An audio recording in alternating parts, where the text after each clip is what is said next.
السلام عليكم ورحمة الله وبركاته. إن شاء الله هناخد تقييم الدرس الثالث لعمليات على المجموعات، صفحة 17 و18 من كتاب المدرسة. أولا، قياس المفاهيم. اختر الإجابة الصحيحة. رقم 1، إذا كانت x بتنتمي للمجموعة 2 و5 و8، فما القيمة التي لا يمكن أن تساويها x؟ طيب احنا عارفين الانتماء ده يعني عنصر بيكون بينتمي مجموعة. طيب هنا الاكس ده هو العنصر، عشان نعرف ينتمي ولا لا ينتمي. ينتمي إذا كان جوه المجموعة دي، إذا كان جوه من ضمن عناصر المجموعة. فيعني اكس معناها إن هي بتنتمي لمجموعة العناصر 2 و5 و8. يعني الاكس ممكن تكون بتساوي 2، أو ممكن الاكس قيمتها ب5، أو ممكن تكون قيمتها ب8. هو بقى هنا بيقول إيه هي القيمة التي لا يمكن أن تساويها اكس؟ طبعا الاثنين والخمسة والثمانية لقيناها في الاختيارات دي أصلا ضمن قوس المجموعة. يبقى كده الحاجة الوحيدة اللي مش موجودة اللي هي اللي هي التلاتة. ليه؟ علشان هي التلاتة مش موجودة جوه قوس المجموعة اللي عندي. الاكس هنا بينتمي لمجموعة العناصر 2 و5 و8. الاثنين موجودة جوه قوس المجموعة، الخمسة موجودة جوه قوس المجموعة، الثمانية موجودة جوه قوس المجموعة. يبقى الاكس ممكن تساوي 2 أو 5 أو 8. هو بيقول إيه هي القيمة التي لا يمكن إن هي مش تساويها اكس؟ اللي هي الحاجة الوحيدة اللي مش موجودة جوه قوس المجموعة اللي هي التلاتة. يبقى الاختيار ب. 2، إذا كانت x لا تنتمي لمجموعة العناصر 3 و4 و1، فإن x يمكن أن تساوي أيا مما يلي. هنا بقى عطي العكس، يعني بيقول x لا تنتمي. احنا قلنا اللي ينتمي ولا ينتمي ده بيربط بين ايه وايه، بين عنصر ومجموعة. يعني بيبدأ بالعنصر، يعني x ده عبارة عن عنصر، بس بيقول ان هو لا ينتمي لمجموعة العناصر الثلاثة والأربعة والواحد. يعني معناها ان الاكس ما ينفعش تساوي 1، ما ينفعش تساوي 3، وما ينفعش تساوي 4. هو بقى عايز يعرف الاكس بقى ممكن تساوي ايه. طب ما هو قال بيقول ان هي مش جوه مجموعة العناصر، لا 1 ولا 4 ولا 3. يعني ما ينفعش كل الاختيارات دي. الاختيار الوحيد اللي ينفع اللي هو 2. يعني كده اكس يمكن ان تساوي 2 اللي هو الاختيار ب. ليه؟ لان هو قال ان اكس لا تنتمي ل3 ولا 4 ولا 1. يعني الاكس لا تساوي 1، الاكس لا تساوي 3، الاكس لا تساوي 4. يبقى كده الاكس بتساوي ايه؟ بتساوي 2. 3، اذا كانت الايه بتساوي مجموعة العناصر 2 و5 و8، فأي مما يلي صحيح؟ طيب يعني كده معناها ان الايه بتساوي مجموعة العناصر 2 و5 و8. يعني اي عنصر في دول ده اذا كان العنصر لوحده هقول ينتمي للمجموعة ايه. لكن لو خدت جوه قوس مجموعة يبقى لازم اقول على طول ايه جزئية لو اي واحد فيهم. طيب بنفتكر مع بعض ان علامة ينتمي او لا ينتمي دي هتربط بين ايه وايه، عنصر ومجموعة. يعني بيجي في الاول عنصر يعني من غير قوس المجموعة. طيب وجزئيه او ليست جزئيه دي بتربط بين ايه وايه، مجموعه ومجموعه. يعني اول ما الاقي في قوس مجموعه هنا او فاي، لان الفاي عباره عن مجموعه خاليه، مجموعه يبقى على طول يا اما جزئيه او ليست جزئيه. طيب بناخد حاجه حاجه. اول حاجه الاختيار الاولاني بيقول المجموعه 2 تنتمي للايه. بصيت كده لقيت الاثنين موجوده جوه الايه. طب احنا اصلا اللي ينتمي ده بيجي بين مجموعه ومجموعه ولا بين عنصر ومجموعه؟ بين عنصر ومجموعه. يبقى دي هو اصلا كاتبها غلط، ما ينفعش دي، ما ينفعش حد يختارها. هي الاتنين جوه المجموعه ايه، بس ما ينفعش. لو قال لي اتنين بس من غير قوس مجموعه كنت هقول صح ان الاتنين تنتمي للايه. لكن لما يحط قوس مجموعه المفروض يقول جزئيه. فهمنا الفرق؟ طيب رقم ب، المجموعه 3 لا تنتمي. هي الثلاثه فعلا مش موجوده، بس طالما قال قوس المجموعه يبقى على طول يقول ليست جزئيه، مش يقول لا ينتمي. يعني دي مرفوضه اصلا. طيب رقم د بيقول المجموعة 5 و8 ليست جزئية من المجموعة ايه؟ تمام. طب ما هي المجموعة هو قال فعلا طالما قوس مجموعة يا اما جزئية او ليست جزئية. طب هنبص كده الخمسة موجودة في المجموعة ايه؟ طب والثمانية موجودة برضو في المجموعة ايه؟ يعني المفروض يقول ايه؟ المفروض يقول ان المجموعة 5 و8 دي جزئية من ايه؟ فدي برضو الاختيار غلط. نيجي بقى للاختيار ج، المجموعة 5 جزئية. أول ما لقيت قوس مجموعة يا إما جزئية أو ليست جزئية، هشوف بقى هي موجودة فعلا جوه الإيه؟ هي موجودة. طالما موجودة يبقى جزئية. ليه؟ لأن في قوس مجموعة. يبقى كده الإجابة هي ج، إن المجموعة 5 جزئية من الإيه. يبقى إحنا بنفتكر كده أول ما ألاقي عنصر يبقى يا إما ينتمي إذا كان موجود جوه المجموعة، أو لا ينتمي إذا كان مش موجود جوه المجموعة. حط قوس مجموعة في الأول يبقى كده هنحط في دماغي على طول يا إما جزئية أو ليست جزئية. جزئية لو كان جوه المجموعة، ليست جزئية لو كان مش جوه عناصر المجموعة. 4، إذا كانت الA بتساوي مجموعة العناصر 4 و2 و7، وكانت الB جزئية من الA، فأي مما يلي يمكن أن تكون المجموعة B؟ يعني كده كأنه عايز المجموعة B. هو بيقول إيه؟ إن الB جزئية من الA. يعني معناها كده إن الB هي الصغيرة اللي جت الأول، إنها جزء من الA. الA هي الكبيرة، الA هي اللي بره. يعني رسمت المجموعة A ورسمت جواها الصغيرة، المجموعة الصغيرة اللي جواها اللي هي B. اللي هي B جزء من إيه؟ من A. يعني المجموعة B مجموعة جزئية من المجموعة A. طيب بنشوف اول مجموعه، عايز يعرف المجموعه بي بقى بتساوي ايه. هو قال كده ان الاي بتساوي مجموعه العناصر 4 و2 و7. لازم البي تكون يا اما نفس العناصر يا اما جزء من العناصر دي. طيب بنشوف اول حاجه الاربعه، مجموعه 4 و6. بناخد عنصر عنصر، يا ترى موجود في الاي ولا لا، يعني المجموعه دي جزئيه من الاي ولا لا. الاربعه موجوده تمام. السته مش موجوده، يبقى دي ليست جزئيه، ما تنفعش تكون بي. يكون كل اللي في المجموعه هنا يكون موجود في المجموعه الكبيره.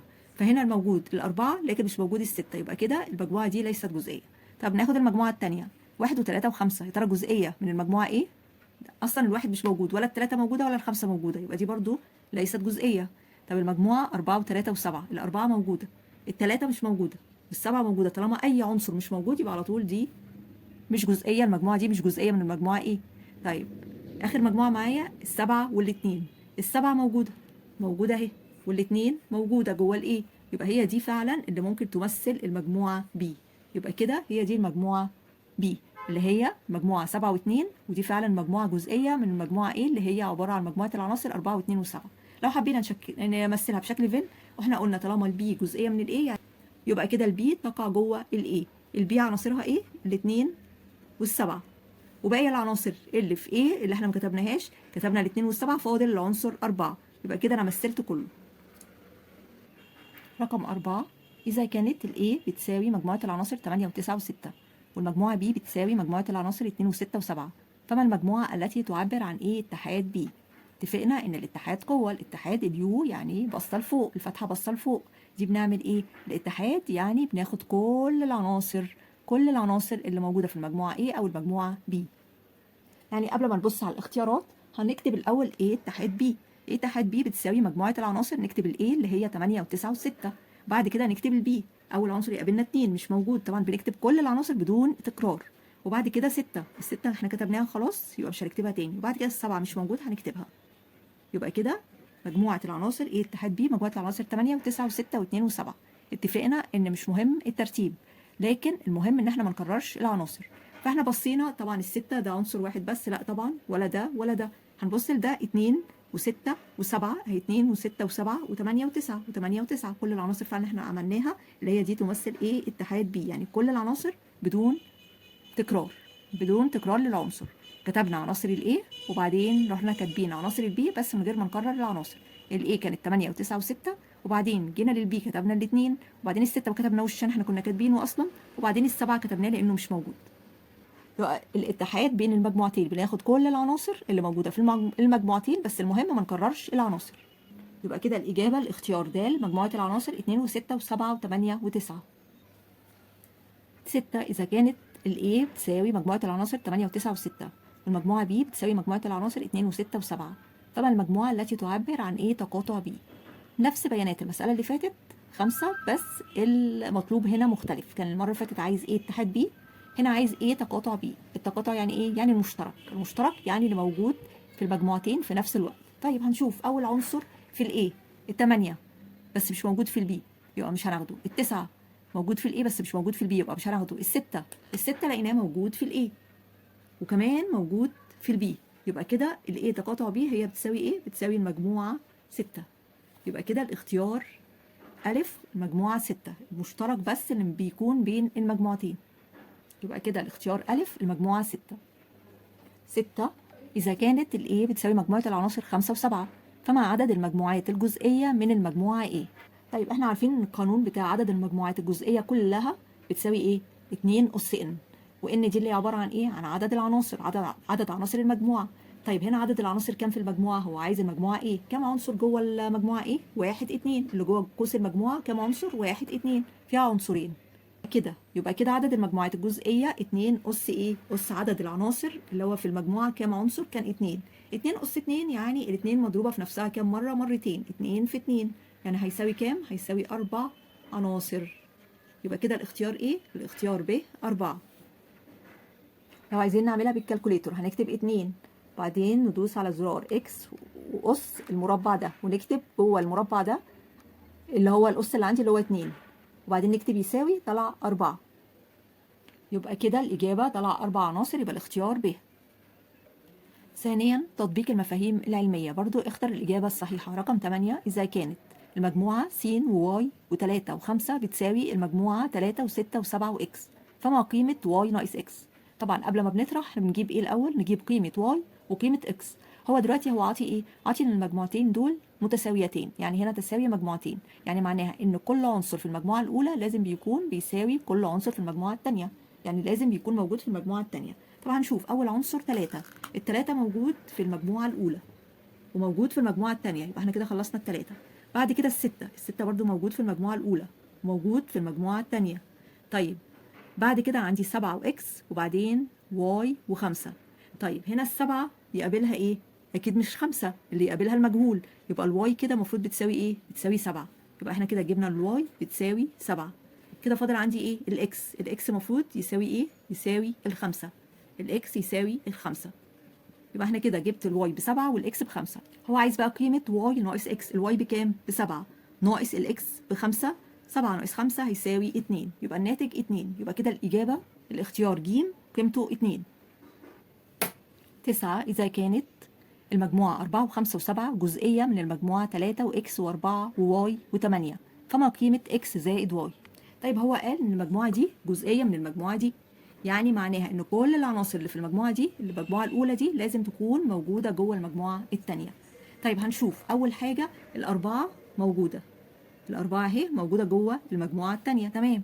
الخمسة مش مكتوبة هنا، يبقى كده الخمسة دي ممكن تكون بتساوي مين اللي بيساويها؟ يا إما إكس يا إما واي، يعني الواي كده يا إما تساوي 5 يا إما الإكس هي بتساوي 5. طيب بعد كده السبعة برضو مش مكتوبة، يبقى برضو يا إما قيمة إكس ب7 أو قيمة واي ب7. يعني أنا كده عندي الإكس ممكن تساوي 5 أو 7 والواي تساوي 5 أو 7. طيب هو كده عايز إكس زائد واي، مش هيفرق معايا عشان هو هنا عايز جمع، فاحنا هنخلي مثلا الإكس ب5 والواي ب7، هيبقى 5 زائد 7. وإذا حد تاني خلى الإكس هي اللي ب7 والواي ب5 مش هتفرق، هتبقى هي 7 زائد 5. 5 و7 هيساوي كام؟ هيساوي 12. يبقى كده الاختيار د اللي هو الإجابة 12. طيب خلصنا اختر. بيقول هنا استخدم طريقة السرد أو القائمة لكتابة كل من المجموعات التالية. 10 إيه هي مجموعة الأعداد الطبيعية الفردية الأقل من 12. إيه هي الأعداد الطبيعية أصلا؟ الأعداد الطبيعية اللي هي بتبدأ ب0 1 2 3 4 إلى ما لا نهاية. طيب دي الأعداد الطبيعية، بس هو حدد بقى هو عايز إيه؟ الأعداد الطبيعية الفردية. إيه هي الأعداد الفردية اللي هي بتبدأ بإيه؟ اللي بيكون أحدها 1 3 5 7 9، يعني 11 معايا 13 معايا 15 معايا 17 معايا 19 وهكذا بقى 21 إلى ما لا نهاية. بس هنا هو حدد قال إيه؟ الأقل من 12، يعني كده هقف لغاية ال11 بس، لأنه قال إيه؟ الأقل من 12. وهنا الأعداد الطبيعية إيه؟ فردية، يبقى هي الإيه بتساوي مجموعة العناصر 1 و3 و5 و7 و9 و11. مش هنكتب 13 ليه؟ لأنه قال الأقل من 12. ال 13 دي طبعا أكبر من ال 12. 11 بي هي مجموعة الأعداد الصحيحة السالبة. طب إيه هي الأعداد الصحيحة؟ الأعداد الصحيحة اللي هي بتكون عبارة عن مجموعة الأعداد اللي هي الموجبة ومجموعة الأعداد السالبة ومجموعة الصفر. دي مجموعة الأعداد الصحيحة كلها. هو هنا عايز إيه؟ مجموعة الأعداد الصحيحة السالبة، يعني هقول إيه؟ هنخلي الأعداد قدامها سالب، يعني هنقول -1 -2 -3 -4 ونقط، يعني إلى ما لا نهاية.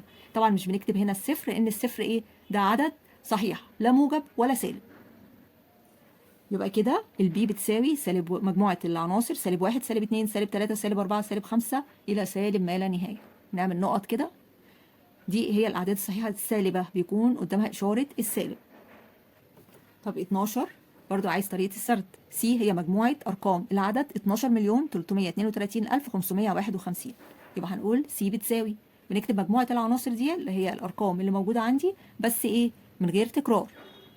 يبقى هقول سي بتساوي، نفتح قوس مجموعة، أول حاجة عندي هو إيه؟ نكتب الواحد، وبعدين 2 وبعدين 3 وبعدين في 3 تاني مش هنكتبها لأن احنا كتبناها، وبعدين في 2 تاني مش هنكتبها، وبعدين 5 يبقى نكتب الخمسة، بعديها 5 تاني مش هنكتبها لأن ما ينفعش نكرر العناصر، وبعدين الواحد والواحد مكتوبة، يبقى كده بنقفل قوس المجموعة.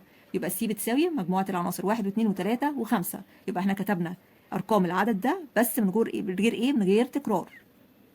طيب رقم 13 بيقول مجموعة اكس بتساوي المجموعة اكس حيث اكس تنتمي لزد واكس اكبر من -3. عايزها بطريقة ايه؟ السرد. طيب هنا بدل في عندي سالب، دلوقتي هي بتنتمي لزد، الاكس دي بتنتمي لزد، يعني مجموعة الاعداد الصحيحة، واحنا قلنا مجموعة الاعداد الصحيحة هي ايه؟ الاعداد الصحيحة الموجبة والاعداد الصحيحة السالبة والعدد صفر. يعني مثلا لو جينا مثلنا على خط الاعداد، طيب هنا خط الأعداد بيمثل مجموعة الأعداد الصحيحة كلها. هنا الصفر، وهنا على اليمين الأعداد الصحيحة الموجبة، وعلى الشمال الأعداد الصحيحة السالبة. كل ما امشي يمين بيكبر، كل ما امشي يمين العدد بيكون أكبر. يعني الاتنين أكبر من الواحد، التلاتة أكبر من الاتنين، يبقى كل ما امشي يمين بنكبر. طيب كل ما امشي شمال العدد بيحصل إيه؟ بيصغر. يعني هنا السالب 2 أصغر من السالب 1، طبعا السالب 1 أصغر من الصفر، السالب 3 أصغر من السالب 2، السالب 4 أصغر من السالب 3، يبقى كل ما نمشي شمال بنصغر. هو هنا بقى بيقول إيه؟ بيقول عايز إن الإكس أكبر من السالب 3. أكبر من السالب 3 يبقى على طول طالما أكبر من يعني هنمشي إيه؟ هنمشي يمين. هنمشي يمين لأن إحنا كل ما نمشي يمين بنكبر. هو قال إيه؟ أكبر من السالب 3. السالب 3 أهي، مين اللي أكبر منها؟ هو ما قالش فيه أو يساوي، لو فيه أو يساوي كنا هناخد السالب 3 معانا. هو قال اللي أكبر من السالب 3.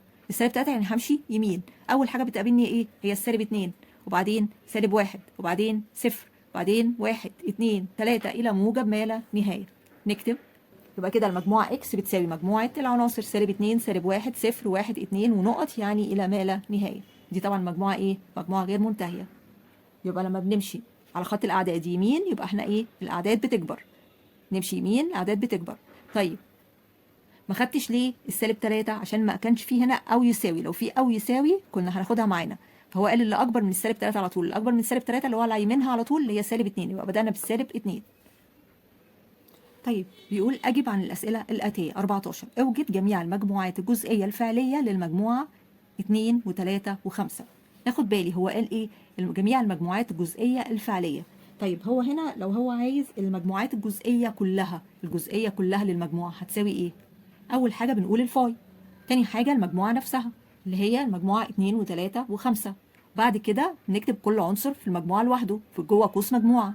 يعني العنصر لوحده 2 وجوه قوس مجموعه، وبعدين المجموعه 3، وبعدين المجموعه 5. ناخد كل عنصر لوحده. بعد كده ناخد كل عنصرين مع بعض.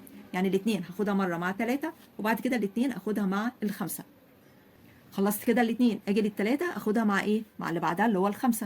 يبقى كده جوه قوس مجموعه تاني الثلاثه والخمسه، ونقفل قوس المجموعه. طب هنا هنلاقي بقى حد تاني هيقول وناخد بعد كده 5 و3. طب ما هي 3 و5 هي 5 و3، ما ينفعش نعيدها. 5 و2 هي 2 و5. فزي ما احنا ماشيين كده نمشي اول عنصر مع اللي بعديه، واول عنصر مع اللي بعد كده، يفضل ماشي كده. لو في عناصر تانية يبقى 2 و3 و2 و5، وبعد كده العنصر التاني اللي هو 3 و5. يبقى كده بنكتب اول حاجه عشان نجيب كل المجموعات الجزئيه بنجيبها على طول، نقول ايه؟ الفاي والمجموعه نفسها. دي اول حاجه. وبعد كده كل عنصر في المجموعه لوحده، يبقى المجموعه 2 مجموعه 3 المجموعه 5. بعد كده كل عنصرين مع بعض 2 و3 و2 و5 و3 و5. دي كده دي كل المجموعات ايه؟ الجزئيه. طب هو لو عايز المجموعات الجزئيه الفعليه بس هنعمل ايه؟ هنشيل دول الفاي والمجموعه نفسها مالناش دعوه بيهم. فالمفروض دول بس هي الاجابه، اللي هي مجموعه 2 المجموعه 3 المجموعه 5 المجموعه 2 و3 مجموعه 2 و5 المجموعه 3 و5. طب لو هو عايز المجموعات الجزئيه الغير فعليه بس، في الحاله دي الغير فعليه هيكون الفاي والمجموعه نفسها اللي هي المجموعه 2 و3 و5. طيب هو هنا عايز ايه؟ المجموعات الجزئيه الفعليه. يبقى الاجابه ايه؟ عشان هو عايز كده المجموعات الجزئيه الفعليه، يبقى كده مفيش ولا فاي ولا المجموعه نفسها. نكتب كل عنصر لوحده وبعد كده كل اتنين مع بعض. يبقى المجموعه 2 المجموعه 3 المجموعه 5 المجموعه 2 و3 المجموعه 2 و5 المجموعه 3 و5. دي كل المجموعات الجزئيه الفعليه. 15 اذا كانت ال A بتساوي مجموعة العناصر 1 و2 و3 و4، وال B بتساوي مجموعة العناصر 3 و4 و5 و6. اوجد 1 A اتحاد B، 2 A تقاطع B. طيب نجيب أول حاجة ال A اتحاد B. الاتحاد يعني الكل، كل اللي موجود في ال A أو ال B. يعني هتساوي، نفتح قوس مجموعة. أول حاجة ال A كلها عناصرها إيه؟ هنكتبها كلها 1 و2 و3 و4. بعد كده ال B اول حاجه فيه 3 بس احنا كتبناها خلاص مش هنكتبها تاني. بعد كده 4 مش هنكتبها تاني. بعد كده 5 مش موجوده هنكتبها. وبعد كده ال6 مش موجوده هنكتبها. يبقى كده دي عناصر A اتحاد B، مجموعه العناصر 1 و2 و3 و4 و5 و6. رقم 2 عايز A تقاطع B. التقاطع يعني المشترك الموجود في ال A وفي ال B في نفس الوقت مع بعض. اول حاجه بنبص الواحد موجود في ال A بس مش موجود في ال B يبقى لا. الاثنين موجود في ال A بس مش موجود في ال B يبقى لا برضو. الثلاثه موجود في ال A وموجود في ال B يبقى هناخد 3. طب بعد كده 4 موجود في ال A وموجود في ال B يبقى كده A تقاطع B بتساوي مجموعة العناصر 3 و4 اللي هي العناصر المشتركة ما بينهم هما الاثنين في نفس الوقت. طب لو عايزين نمثل المجموعتين بشكل فين، ال A وال B، هنعمل ايه؟ دايما لازم نجيب التقاطع ما بين المجموعتين الأول، لأنهم ان هما متقاطعتين. المتقاطع بيمثل النقطة الجزء اللي هو ده، اللي هو التقاطع اللي هو ما بين الاي والبي. هنا هنفرض ان هنا دي الاي وهنا دي المجموعه بي. اول حاجه هنكتب العناصر A تقاطع B. ايه هي العناصر اللي هي A تقاطع B؟ اللي هي 3 و4. هنكتبهم جوه جزء التقاطع ده. اول حاجه التلاتة والتاني 4، يبقى كده 3 و4. بعد كده نكتب باقي اللي موجود في المجموعه A. المجموعه A فيها 1، يبقى هنكتب 1 و2 و3 و4. خلاص كتبناهم في التقاطع، مفيش عناصر تانية. يبقى كده المجموعه A اهي 1 و2 و3 و4. يبقى اول حاجه بنبدا فيها التقاطع. جزء التقاطع الاول بنكتب العناصر المشتركه. بعد كده نكتب عناصر البي. عناصر البي 3 و4 خلاص هي كتبناها مشتركه. فاضل ايه؟ فاضل الخمسه والسته. كده احنا مثلنا بشكل فين اذا طلب مننا. 16 بيقول اذا كانت الاي بتساوي مجموعه العناصر 5 و2 و3 و7 والبي بتساوي مجموعه العناصر 2 و7، اوجد 1 A اتحاد بي، 2 A تقاطع بي. اول حاجه بنجيبها 1 A اتحاد بي. يعني ايه اتحاد بي؟ يعني كل اللي موجود في الاي وفي البي هيساوي. هنكتب كل عناصر الاي من غير ما نكررها مع البي. اول حاجه هنكتب مجموعه العناصر 5 و2 و3 و7، وبعد كده 2 و7. بس ما ينفعش الاثنين موجوده كتبناها خلاص والسبعه موجوده، يبقى مش هنكتب 2 و7 تاني لان ما ينفعش نكرر العناصر. يبقى كده ايه اتحاد بي بتساوي مجموعه العناصر 5 و2 و3 و7.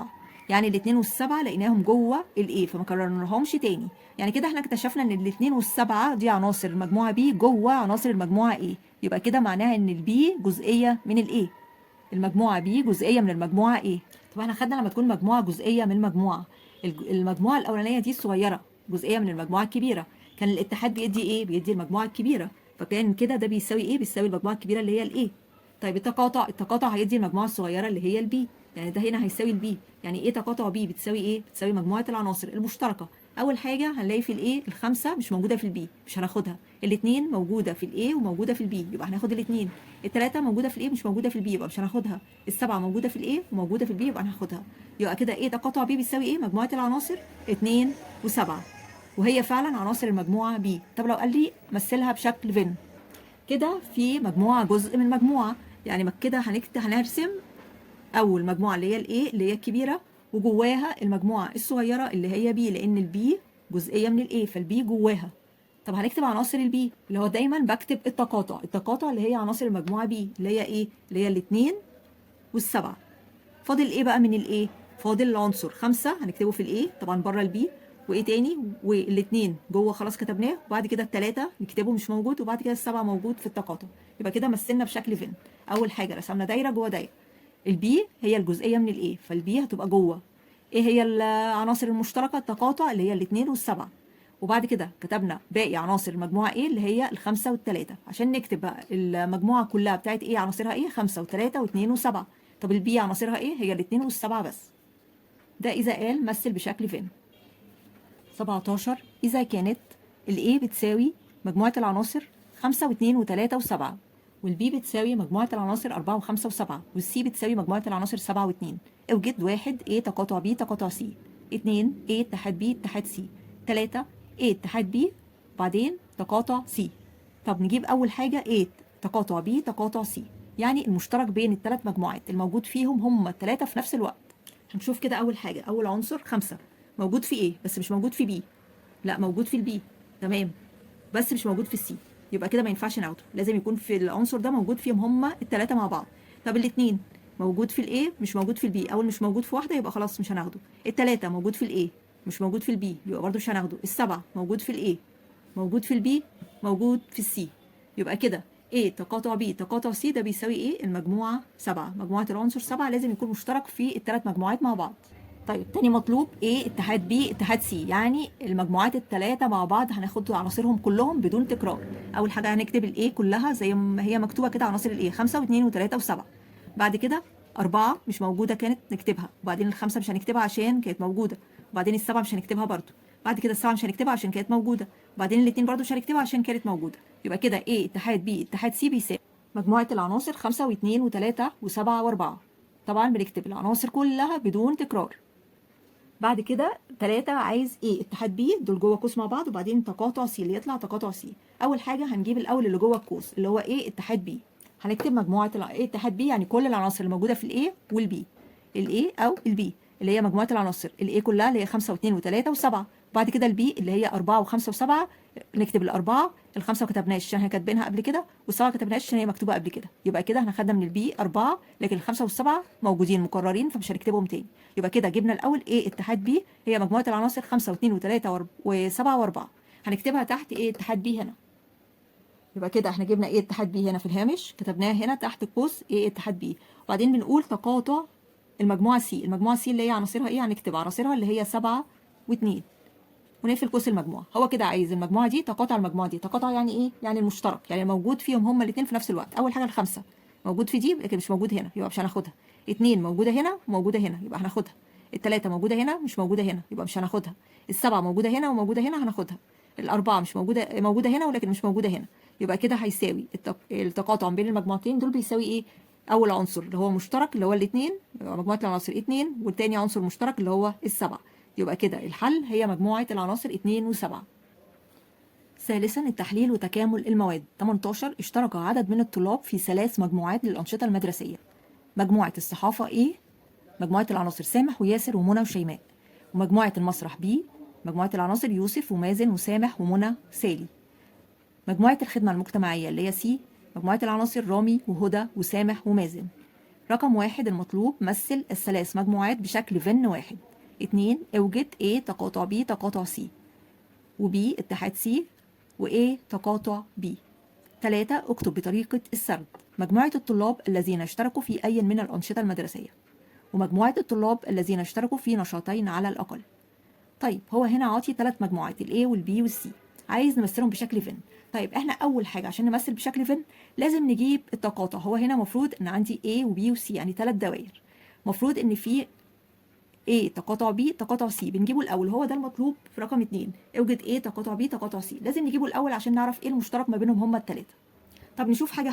أول حاجة سامح في الA موجود في الB وموجود في الC، يبقى كده أنا عندي السامح موجود في ال3 مجموعات. طب تاني واحد ياسر موجود في الA بس مش موجود في الB، يبقى ده مش مشترك ما بين الA والB والC. طب منى موجودة في الA، موجودة برضو في الB لكن مش موجودة في الC، يبقى مش هناخدها. طب شيماء موجودة في الA ومش موجودة في الB ولا في الC، يبقى كده المشترك الوحيد اللي هي A تقاطع B تقاطع C، المشترك ما بينهم هم الثلاثة ده بيساوي المجموعة ايه؟ مجموعة عنصر واحد اللي هو سامح. يبقى احنا جبنا دي خلاص، A تقاطع B تقاطع C اللي هو سامح، مجموعة العنصر وهنا واحد اللي هو سامح. طيب عشان نمثل برضو شكل فين المفروض نجيب A تقاطع B، المجموعة الأولى تقاطع المجموعة الثانية، وهنا هو مطلوب عندي A تقاطع B. نشوف أول حاجة احنا قلنا سامح موجود في الA وفي الB، احنا كده بين المجموعتين بس. طب ياسر موجود في الA بس مش موجود في الB، يبقى لا. طب منى موجودة في الA وموجودة في الB، يبقى منى برضو في تقاطع A مع B. شيماء موجودة في الA ومش موجودة في الB، يبقى كده A تقاطع B دي بتساوي المجموعة ايه؟ سامح ومين تاني ومنى، دي مشتركة ما بين الA والB. طب احنا كده جبنا A تقاطع B تقاطع C وجبنا A تقاطع B. طب احنا عايزين برضو A تقاطع C علشان نعرف نرسم شكل فين. اول حاجة هي ايه؟ سامح، خلاص اوكي. بعد كده عندي مين تاني؟ ياسر لا مش موجود. منى في الA بس مش موجودة في الC. شيماء موجودة في الA ومش موجودة في الC، يبقى انا عندي بين الA والC مفيش غير مين بس؟ سامح بس، يبقى هنا هنكتب سامح. رسمنا ال3 دوائر متقاطعين مع بعض، رسمنا الA دايرة الA، وبعدين رسمنا دايرة الB متقاطعة معاها ودايرة الC متقاطعة معاهم. طيب فين الجزء المشترك في الA وفي الB وفي الC؟ هنا اهو، الجزء ده موجود في الA وموجود في الB وموجود في الC، هي ده الجزء الايه المشترك ما بينهم. لو جيت عملته كده هيبان ان هو الجزء ده الجزء التقاطع ما بين الA والB والC. مين هو تقاطع A مع B مع C؟ A تقاطع B تقاطع B C كان مين؟ كان سامح، يبقى هنا هنكتب سامح ده كان موجود في التقاطع ما بينهم. طيب بعد كده احنا كنا جبنا A تقاطع B، A تقاطع B، ادي الA وادي الB، كان مين ومين؟ سامح ومنى. ما السامح كتبناه خلاص، هنكتب مين بقى فاضل في التقاطع؟ منى. يبقى هنا A تقاطع B في الجزء ده تقاطع كان مكتوب سامح، هنكتب منى. يبقى اول حاجه بنبداها التقاطع الثلاثه مع بعض، بعد كده ناخد كل اتنين مع بعض. A تقاطع B كان مين؟ كان سامح ومنى. بعد كده عندي A تقاطع C، A تقاطع C سامح وهنا كاتبينه خلاص. بعد كده B تقاطع السي، البي تقاطع السي ما جبناهاش لسه، يعني ما نجيب الاول بي تقاطع سي اللي هو اللي موجود في بي وموجود في السي. البي اول حاجه يوسف موجود في البي بس مش موجود في السي يبقى مش هناخده. مازن موجود في البي وموجود في السي يبقى مازن. ومين تاني؟ سامح موجود في البي وفي السي برضو سامح. ومنى موجوده في البي بس مش موجوده في سي يبقى مش هناخدها، سالي موجوده في البي ومش موجوده في سي يبقى مش هناخدها. يبقى كده بي تقاطع سي اول واحد طلع لنا مازن ومين تاني وسامح. يبقى كده هنيجي نكتب في البي تقاطع سي، بي تقاطع سي اللي هو الجزء ده، ادي البي وادي السي، الجزء ده اللي هو التقاطع بي تقاطع سي. قلنا مين ومين؟ سامح ومازن. سامح مكتوبه يبقى فاضل مين؟ فاضل مازن في منطقه التقاطع بين البي والسي. كده خدنا كل التقاطع، تقاطع المشترك ما بينهم هما الثلاثه، والتقاطع بين الاي والبي كان سامح ومنى، والتقاطع بين البي والسي كان سامح ومازن، التقاطع بين الاي والسي كان سامح بس، ما فيش هنا حاجه ما بين الاي والسي غير سامح اللي هي المشترك بينهم هما الثلاثه. كده هنجيب كل عنصر في كل مجموعه لسه فاضل. الاي خدنا منها منى وسامح، طب فاضل منهم ايه؟ اول حاجه في العناصر في الايه هو اعطيني مجموعه العناصر سامح مكتوب خلاص، بعد كده ياسر هنكتب ياسر عند الايه، وبعد كده منى مكتوبه خلاص، بعد كده شيماء لسه ما كتبناش يبقى نكتب شيماء. كده خلصنا عناصر الايه. بعد كده ندخل في البي. ايه هي عناصرها؟ اول واحد يوسف كتبناه، لا احنا كاتبين مازن وسامح ومنى، ده بالنسبه للبي في خط البي. يبقى فاضل مين في بي؟ يوسف، يبقى نكتب يوسف. بعد كده المازن مكتوب، سامح مكتوب، وبعدين منى مكتوبه، فاضل سالي. يبقى كده خلصنا كل عناصر البي. بعد كده هندخل في عناصر السي في دايره السي. طيب اول حاجه انا عندي في السي مازن وسامح، طب هو كاتب ايه اول حاجه؟ رامي. رامي ما كتبش يبقى هنكتب رامي. بعد كده هدى مش مكتوبه يبقى هنكتب هدى، دي في السي. بعد كده سامح مكتوبه خلاص، ومازن مكتوبه. يبقى كده احنا مثلنا بشكل فين، ده المطلوب واحد. طب احنا كده مثلنا شكل فين وجبنا ايه تقاطع بي تقاطع سي، جبناها اللي هي سامح، يبقى نكتب بيساوي مجموعه، نكتب قوس المجموعه ونكتب جواها سامح. وجبنا ايه تقاطع بي، كتبنا بيساوي قوس المجموعه جواها سامح ومنى. فاضل لنا بي اتحاد سي. يبقى كده البي اتحاد السي نكتب كل عناصر البي مع السي بس ايه بدون تكرار، بي او سي بدون تكرار. نكتب الاول البي اللي هي كان مين؟ كان يوسف ومازن وسامح ومنى وسالي.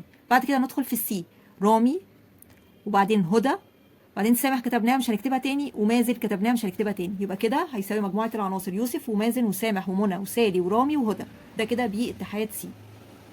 بعد كده بيقول رقم 3 اكتب بطريقة السرد، يعني بين قوسين مجموعة، عايز مجموعة الطلاب الذين اشتركوا في أي من الأنشطة المدرسية. يعني معناها إن هو عايز A اتحاد B اتحاد C، كأنه بيقول كده عايز A اتحاد B اتحاد C، يعني كل الطلاب اللي اشتركوا في الأنشطة المدرسية.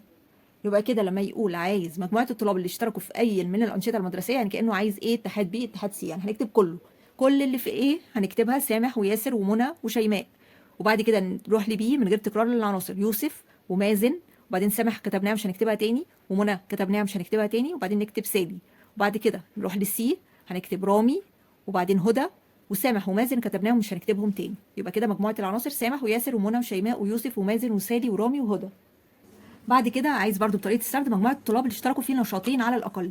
نشاطين على الأقل يعني معناها نشاطين وأكتر، نشاطين وأكتر. يعني أول ما ألاقي أي من الطلاب اللي اشتركوا في نشاطين أو أكتر يبقى على طول إيه هناخدهم معانا. يعني ده بيساوي إيه؟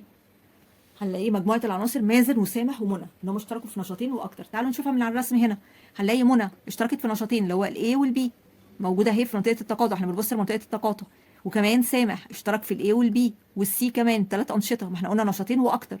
ومازن اشترك في الB والC، يبقى نشاطين أهو. لو ده جبناها كده من شكل فين يبقى ايه لما يقول اشتركوا في نشاطين على الأقل يعني معناها نشاطين وأكتر من نشاطين، يعني أقل حاجة يكونوا نشاطين. لو هنجيبها من هنا هنشوف اول حاجه سامح موجود هنا وهنا وهنا، بدل اكتر من اتنين يبقى هنكتبه على طول، يبقى كتبنا سامح. بعد كده في ياسر نشاط واحد بس ما اشتركش في حاجه تاني. طيب منى اشتركت هنا وهنا يبقى نشاطين يبقى هناخدها. بعد كده شيماء اشتركت في نشاط واحد مش هناخدها. يوسف نشاط واحد مش هناخده. بعد كده مازن اشترك هنا وهنا ادي نشاطين يبقى كده هناخده. سامح خلاص خدناه، ومنى اخدناها. سالي نشاط واحد مش هناخدها. رامي نشاط واحد برضو مش هناخده. هدى نشاط واحد مش هناخده. سامح اخدناها ومازن اخدناه. يبقى كده اللي اشتركوا في نشاطين على الاقل يعني نشاطين واكتر هما مين؟ مازن وسامح ومنى. مسألة طويلة شوية بس ضم كل اللي اخدناه. بعد كده تفكير إبداعي، اختر الإجابة الصحيحة. 19 عدد المجموعات الجزئية لأي مجموعة لا يمكن أن يساوي نقط، وأعطي مجموعة من الاختيارات. طيب أول حاجة احنا عارفينها هنقول إن عدد المجموعات الجزئية بتساوي إيه؟ بتساوي 2 أس N، وإن دي اللي هي إيه؟ عدد عناصر المجموعة، يبقى عدد المجموعات الجزئية بتساوي 2 أس N. هنخلي مرة لما بتكون عندها عنصر واحد هتبقى 2 أس 1، وبعد كده لما يكونوا عنصرين يبقى 2 أس 2، ولما يكون 3 عناصر يبقى 2 أس 3 وهكذا. فهنلاقي 2 أس 1 هيساوي 2، يعني 2 مضروبة في نفسها مرة واحدة بس يعني 2. طيب 2 أس 2 يعني 2 في 2 هتساوي 4. 2 أس 3 يعني 2 مضروبة في نفسها 3 مرات، يبقى 2 في 2 في 2 هتساوي 8. 2 أس 4 يعني 2 مضروبة في نفسها 4 مرات، 2 في 2 في 2 في 2 يبقى ب 16. 2 أس 5 يعني الاتنين مضروبة في نفسها 5 مرات، يبقى 2 في 2 في 2 في 2 في 2 هتدي 32. بعد كده 2 أس 6 يعني الاتنين مضروبة في نفسها 6 مرات، 2 في 2 في 2 في 2 في 2 في 2 ب 64. بعد كده 2 أس 7 يعني الاتنين مضروبة في نفسها 7 مرات، 2 في 2 في 2 في 2 في 2 في 2 في 2 هيدي 128. أو على الكالكوليتور زي ما وريتكم بنكتب 2 وبعدين نعمل اللي هو الإكس علامة الأس مربع فاضي بنكتب فيه رقم الأس اللي مكتوب عندي وبعدين هيطلع الناتج. طيب احنا كده عندي ال 16 موجود وال 64 موجود وال 128 موجود، ايه اللي مش موجود؟ اللي هو كام؟ اللي هو 36. ال 36 ده اللي مش موجود، لان انا عندي ايه 32 قبليها 16 وقبليه وبعديها 64، يعني مفيش 36 في النص. واي مجموعه جزئيه بنجيب العدد ازاي؟ 2 اس ان، فصعب جدا ان هو يكون بيساوي 36. يبقى بنجيبها ازاي؟ من عدد المجموعات الجزئيه، بنكتب القانون بتاعها 2 اس ان، بنعوض طلع ان المجموعه دي عدد المجموعات الجزئيه ما ينفعش خالص ان هو يساوي 36، هو ممكن يساوي اي حاجه من اللي احنا طلعناها دي. وبرده نفس الكلام لو قلنا 2 اس 8 بنجيب الكالكوليتور هنكتب 2 وبعدين نعمل اكس اللي هي اس مربع فاضي نكتب 8 ويساوي ونشوفها بتطلع كام. 20 إذا كانت عدد عناصر A اتحاد B بيساوي 5 فإن عدد عناصر A لا يمكن أن يساوي نقط. أعطي مجموعة من الاختيارات. هو بيقول هنا الاتحاد يعني كل العناصر، نفرض ان المجموعه دي مثلا A والمجموعه دي كلها B، بيقول ان عدد العناصر كلها ده بيساوي كام؟ بيساوي 5.